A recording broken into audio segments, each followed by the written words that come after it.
Okay, welcome everyone to today's HathiTrust 101 March Madness webinar on CC licensing. I am here with Christina Hall, Copyright Review Program Manager. And before I turn it over to her to present, I'm going to do a little housekeeping. We'd ask that during the presentation you use the chat to ask any questions that you want at any time.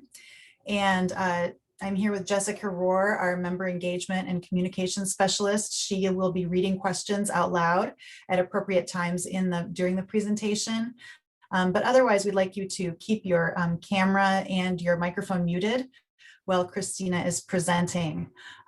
However, if during the question and answer period, you have a question that it would be easier for you to just ask out loud rather than type in the chat, Christina is fine with you using the hand raise feature, and Jessica will call on you and you can ask Christina your question directly.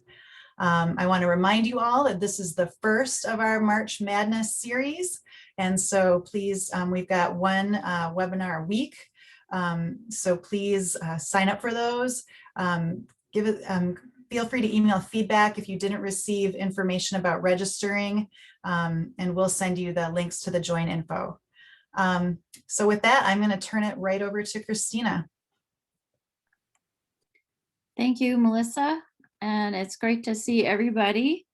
And I'm really glad that you're interested in Creative Commons licensing. Copyright's not always a topic of interest to everybody, and it's great to have advocates in our member libraries because that's who gets the job done and makes the contacts and gets things licensed. So thank you for being here. My objectives for my presentation today are to give you an understanding of the process of how to open a work in HathiTrust with a Creative Commons license and learn what support is available to you if you want to engage in like a local rights permissions project for like multiple items or needing to reach out and contact departments at your university. So first I wanted to talk about let me back up a little bit. Normally when I do this presentation, it's with a focus of individual authors, publishers, other people that might be interested in opening things up. And today I'm focusing more on HathiTrust members. So that would be what your university or your library has produced and that might be in HathiTrust and that you might have the rights to. So I'm not really going to go into, individual authorship, but things that might be more likely university authored. And what I have seen in HathiTrust, I have some samples here on this slide. There are curricula, directories, course catalogs, annual reports, departmental bulletins. And you might think, well, what use would that be to anybody to read those? And you'd be surprised. You'd be surprised what we get requests for. One of the things that I noticed at the University of Michigan through interaction with the School of Music students is that the students would go to the music library and take the concert programs from years past, and they would just take their phone and take pictures of every concert program because it would help them in creating their own concert programming when they had a job. I was like, these are scanned in HathiTrust. The School of Music clearly would have the rights to a list of things performed on a concert. Why can't we just have these open? And they ended up being able to give the rights and open them so that it's a valuable resource to students and so that they don't have to sit there in the library and take pictures of everything they want to take with them. The other thing that's had a lot of interest lately is agricultural station publication. So many places will have a department doing agricultural research, and that is research that's still of great value, even if it's decades old. Also, you may have had research done by faculty for a federal grant, and you might think, hey, that's federal government, that should be public domain. but by the fact of it being authored by a non-federal author, it can have copyright. And so that might be something that you would be able to give permission for and get opened in HathiTrust. So Melissa sent out a link and the information about the webinar that I hope some of you, and I know some of you had a chance to look at. I hope it worked. And what I did was some searches in HathiTrust Research Center Workset Builder. I find that a good place to explore what you might have as a rights holder without having to ask me or ask HathiTrust to run a report. It's a pretty good idea to get a general sense of the landscape. And so I tried to run reports for anyone I knew was going to be attending. And so if you go to that link that Melissa sent out to the Google Doc, it will have for every school that I know should be here today, some of the results that may be things you own the rights for. If you're not listed on that spreadsheet, you can also go directly to the Workset Builder, do a search of the metadata for your university name, and then there's a way to facet by the copyright status so that you can see just what is only closed items. And I think that's a much easier way than going through the normal HathiTrust catalog search, is to use that Workset Builder. And when we get to the question and answer period, I certainly hope that some people have looked at those results and maybe have some questions about them. And I'd be happy to go over that. So some of the times I get a question about, well, does it matter? We might own the rights to it, but it was scanned by from Cornell, or it was in the Michigan Library Collection and scanned by them. Can I still open it? And the answer is yes. The place where it was scanned from, or the place that has it in their collection, has no bearing whatsoever on who has the rights. So all that matters is that you are the rights holder, not where the stuff was scanned from. And if you sign a permission agreement for an item, if we have duplicate copies that all came from different places, they will all be opened regardless of where they were scanned from. So this is our latest and greatest form. I just revised it a couple months ago. And what you would do if you're doing a single item, you would fill in, this is available on our website. You would fill in the title of the work, and hopefully you could be able to give the unique identifier. And I'll go through that later, how to find the unique identifier. And then of those radio buttons, you would select one. There is the dedicate to the public domain option, or any of the CC 4.0 licenses. And then you just put in contact information and a signature, and then email it to us. And pretty much within 24 hours, I can have them open for you. So it just has to be signed by the copyright holder or an authorized representative of the copyright holder.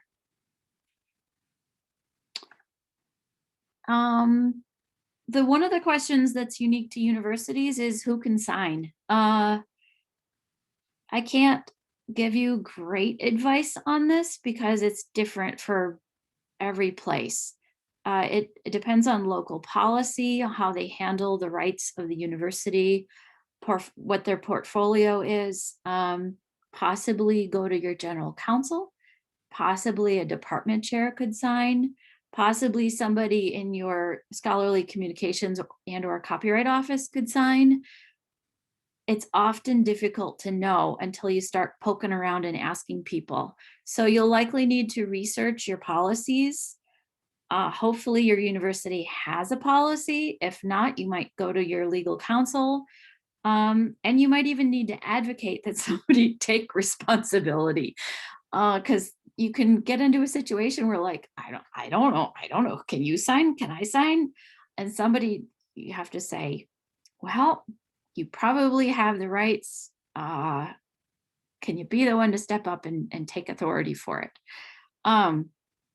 That's a situation unique, I think, to universities. One of the things that happens that I've heard is that you end up finding out that the person who needs to sign has very limited time to give to you. And you're basically only going to get one shot to take them a list and get them to sign something. And what can you do to prepare for that meeting with them? So the main thing to know is that HathiTrust can't accept a blank check. So you can't just say, sign this, and then we'll tell HathiTrust everything by the University of Minnesota is signed for. So open it all. And that would put it on HathiTrust staff to determine what you hold the rights to, and that's not legally responsible of us. So the signer needs to at least take a look at the list. You can, however, have other people do things in advance to prepare for that meeting. So what you could do is have someone assemble a list for them to look over, make it easier for them when they're signing it. You could also, in that meeting, ask that they delegate authority to someone to work with us. And that authority can be bounded, so they can say, work only with you on this particular publication for new issues that come out. You can tell HathiTrust that those can be open.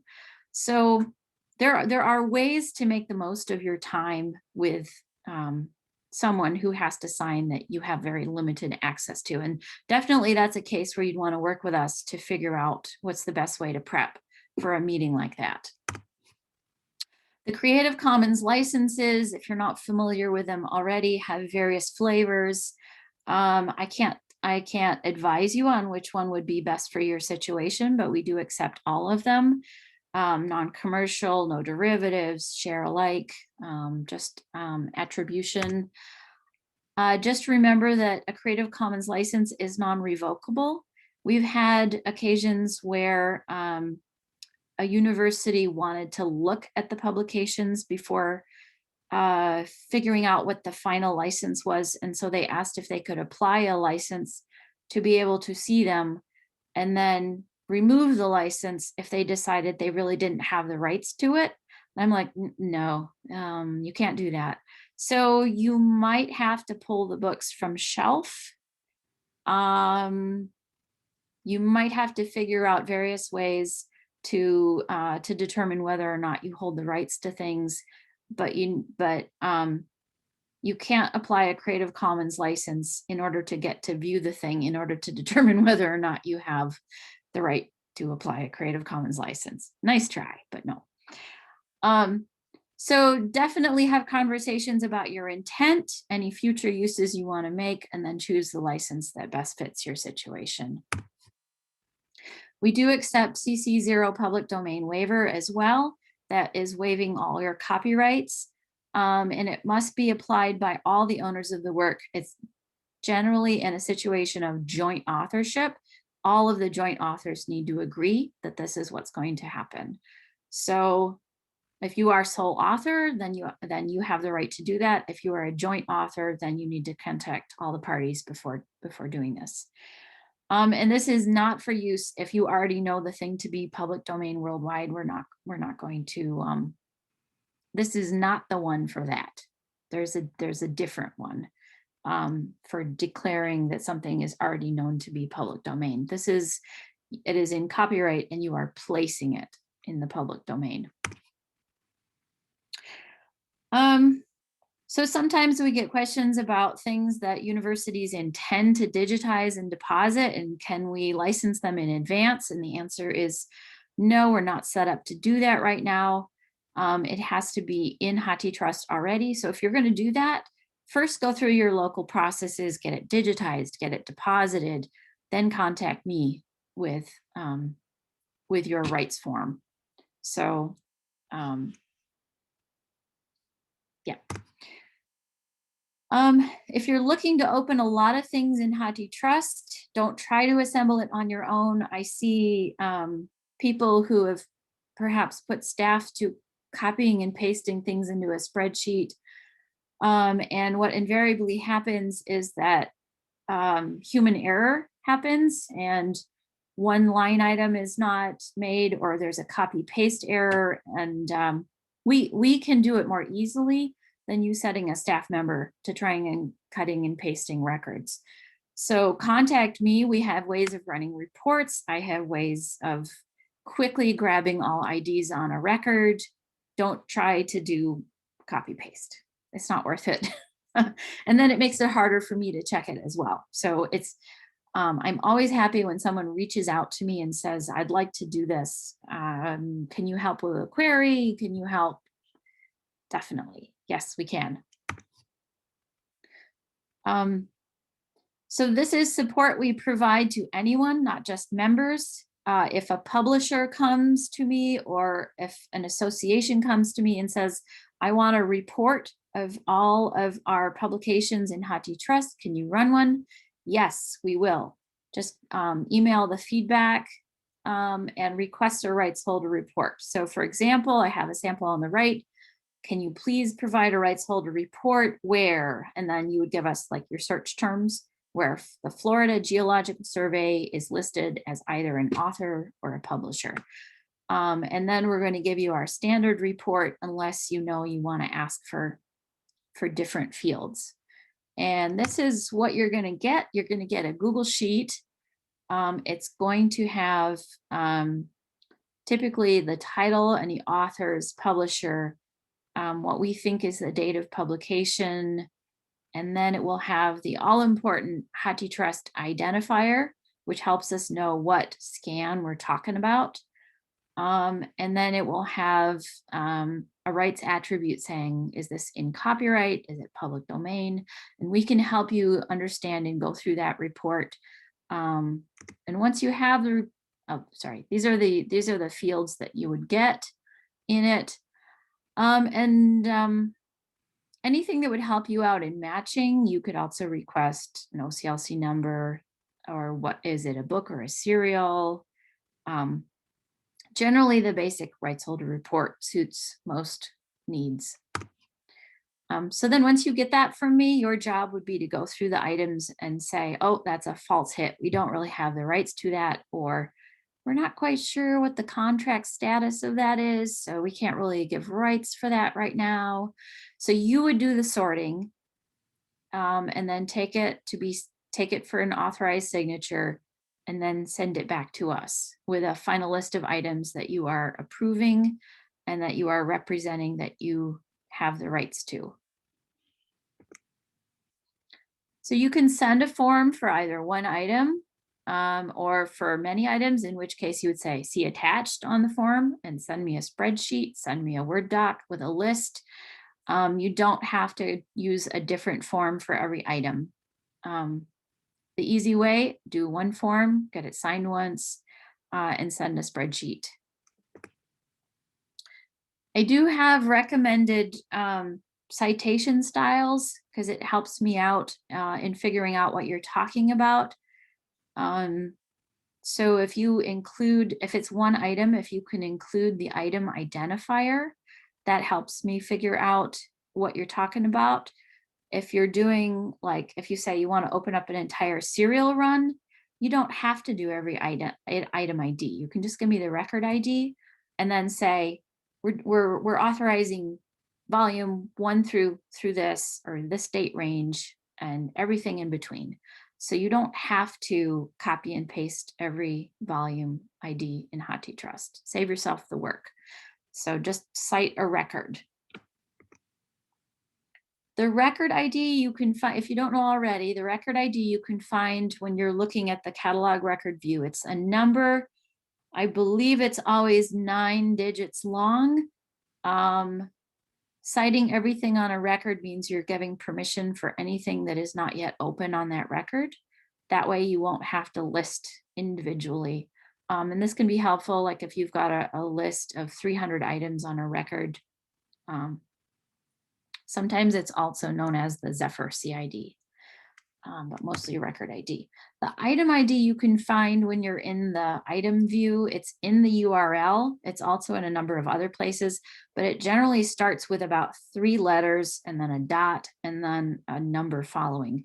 And those are always unique to the volume. So duplicate volumes coming from different scanning sources will all have a different HT item identifier. It helps me uniquely identify what scan you are giving permission to open.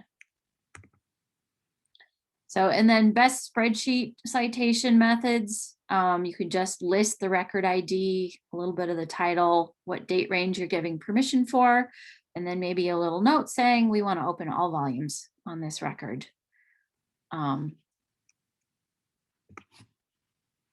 So once you've got that all sorted, sending me a list, you're just going to email it to the feedback channel, send the signed permission form, select your license, attach your list of items, preferably referencing either volume IDs or record IDs.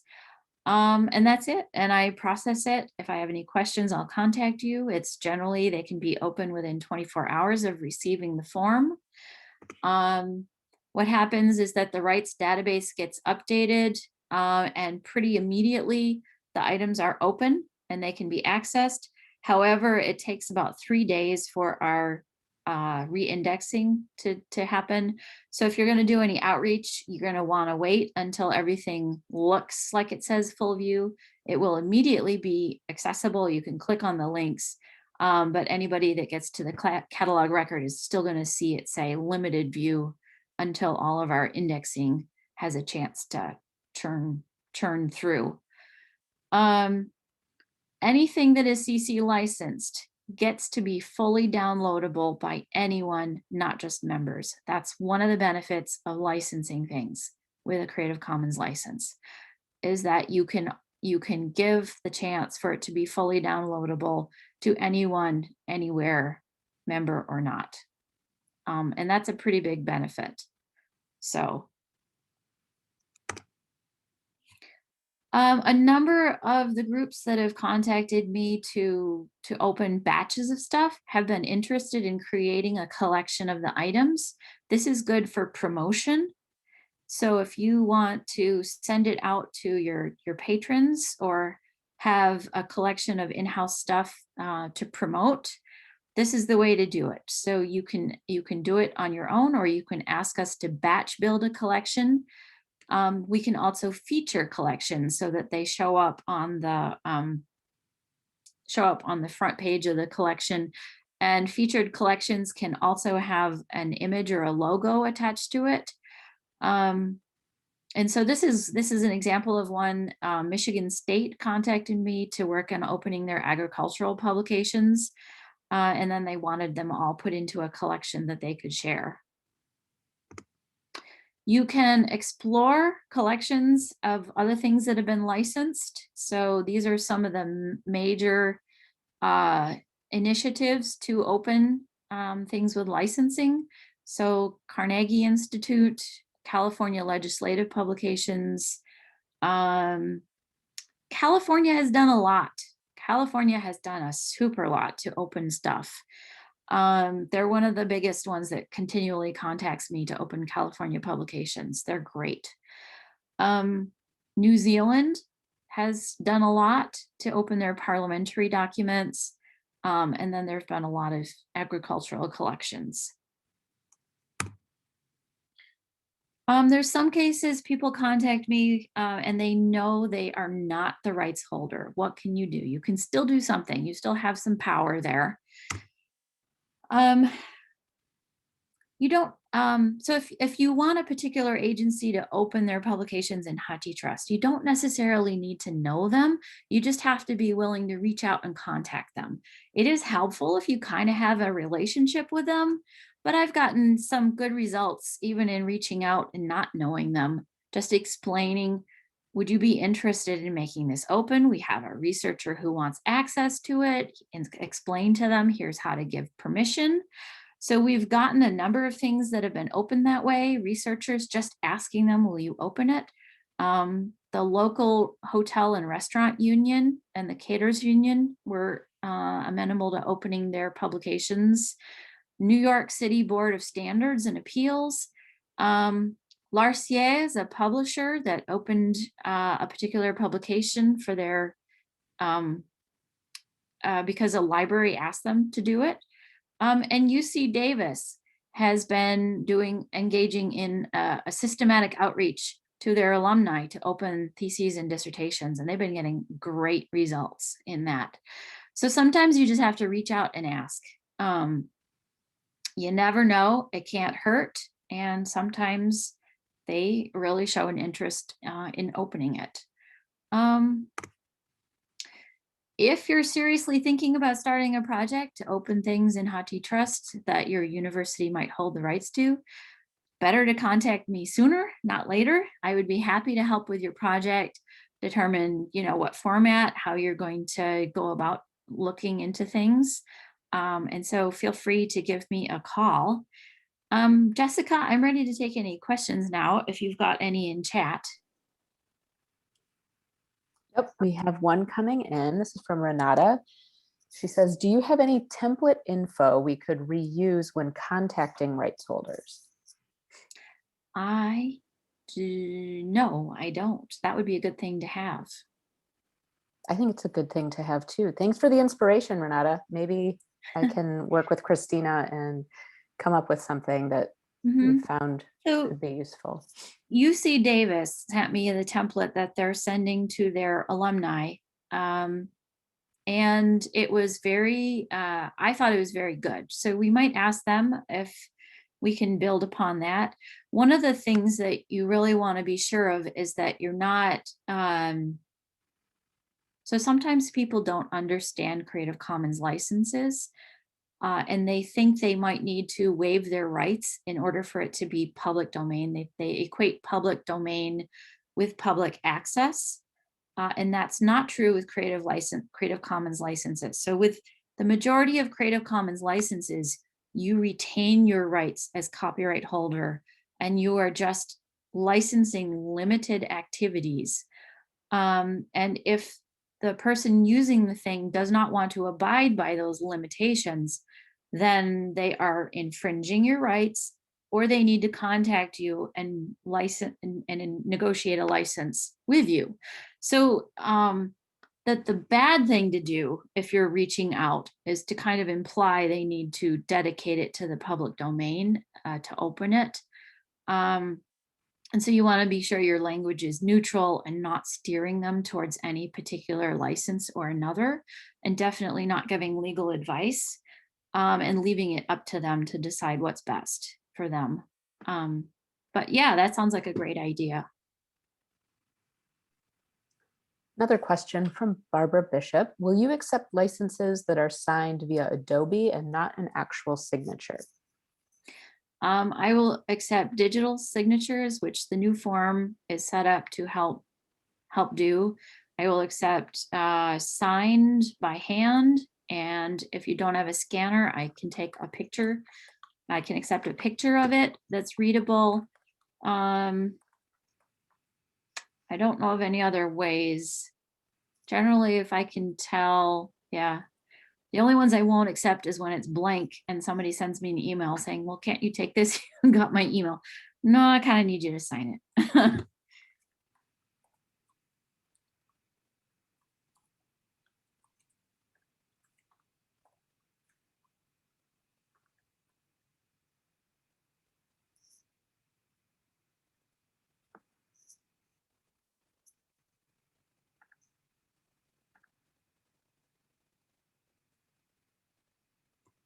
We have some members of HathiTrust with a great deal of experience in doing projects like this. Cornell would be a great one. They have Michelle there she's been a central arranger with many departments at Cornell. I don't know if they've got like over 10 departments now that have gone through. And then what happens is they educate the department on what's in HathiTrust, how to sign, how to do the rights, and kind of does the hand holding and then get it submitted. And sometimes that's very helpful to have a central person kind of reaching out to the university departments, particularly if there's not one person who can sign for all university stuff, if it's like localized, that they've been very successful with that. Christina, we do have a question from Miranda Bennett. She Yeah. asks, do you have any success stories about university presses opening content in HathiTrust? I think a lot of them opened it before my time. The one I know about recently is Duke. Duke University Press has opened a few items. University of Michigan. So we used to accept a category that was just display it only. We're not going to openly license it. And that was used to do University of Michigan Press backlist. I advocated, and we did change our policy, and that we no longer accept that. We'll leave it on as grandfathered, but it's not, it's exclusive. It's very exclusive, and it means that HathiTrust exclusively has the right to display it, which I did not feel was in line with our mission. So now we will only take Creative Commons to open things. And so university presses may or may not be wanting to do that. I haven't really had any pushback from any that have contacted me, and I said, well, here are your options. But yeah, Duke is the only one I can think of off my head that has done it recently.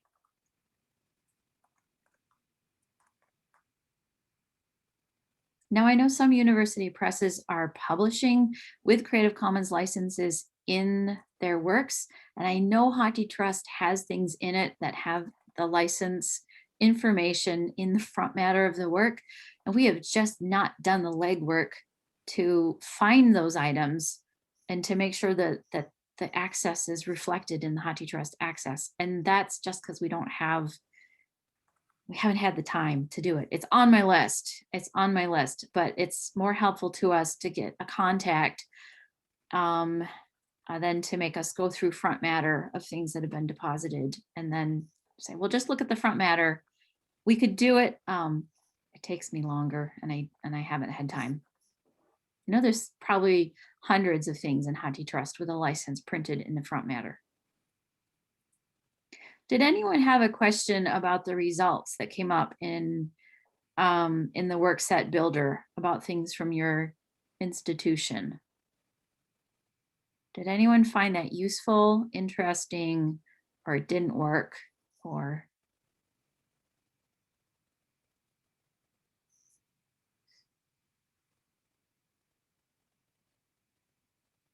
Does everybody know where to find that?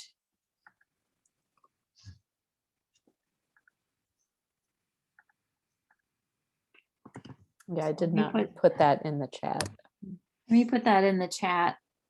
So I ran searches in Workset Builder for anyone that was attending. And as you can see, we potentially represent over 60,000 items in this meeting today, webinar today. Let me just show you what I do in here if you want to poke around. So this is HathiTrust Research Center Workset Builder.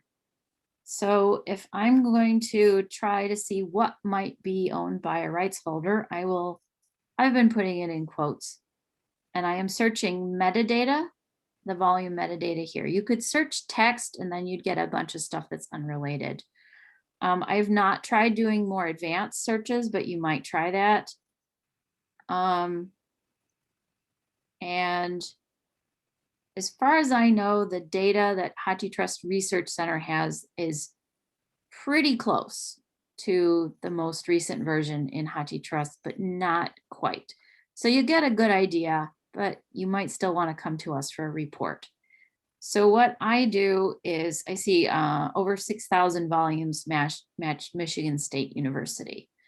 And what I do is I go to the copyright status limiters, and right away I can take out the one that is fully public domain.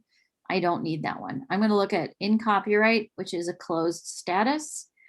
Undetermined means we don't know the copyright. That's also a closed status. And I can look at US public domain because that is closed worldwide. So we will accept a Creative Commons license on stuff only known to be public domain worldwide. Or I mean, yeah, only known to be public domain US.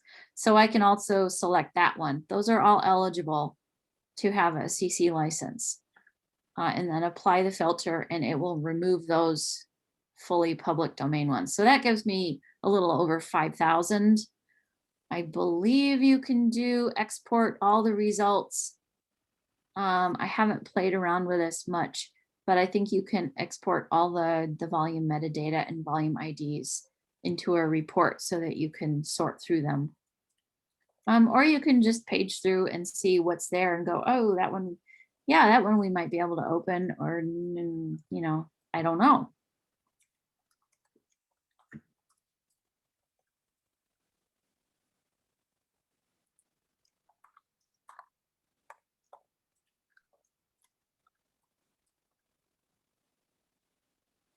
Did anyone find that of interest? Does anyone want me to do a search?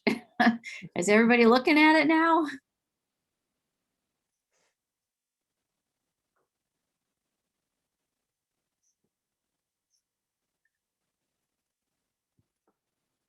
So UC Davis is the only one I know of who has engaged in a systematic outreach to alumni about dissertations. Dissertations are one of the things that I've been sad we haven't been able to open in HathiTrust because they are unique content. They are often written not for a commercial purpose and not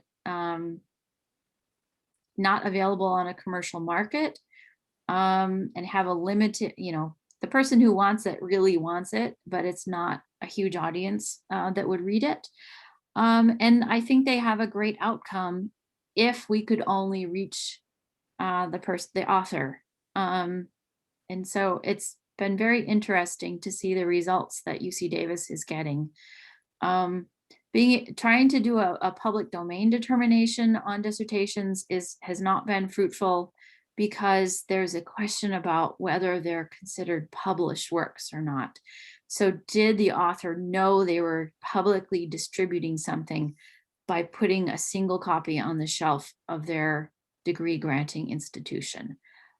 It's not quite the same intent as globally distributing something through a digital copy.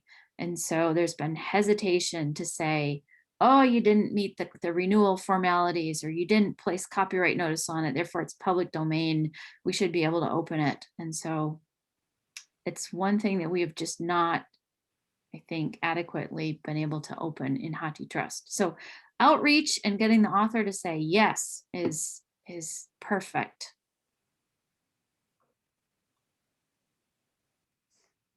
Erica makes an interesting point. She says, at San Jose State, it looks like there are some things on our list that we already have as open access in our IR. So there are definitely some things we can open.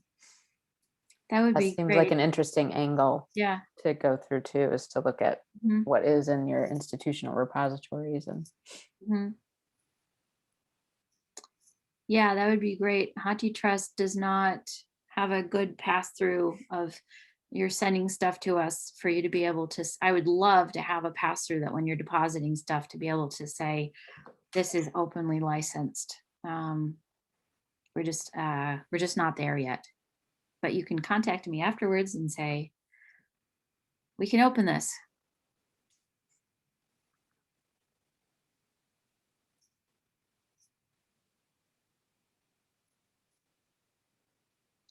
Well, if this is interesting anybody, and you want to talk more about what you can do as outreach on your campus, or what you might have, or get a report, please feel free to contact me. If you want to be put in touch with somebody at a member institution who has already been doing this work and what their experiences are, also feel free to contact me and I'll get you in touch.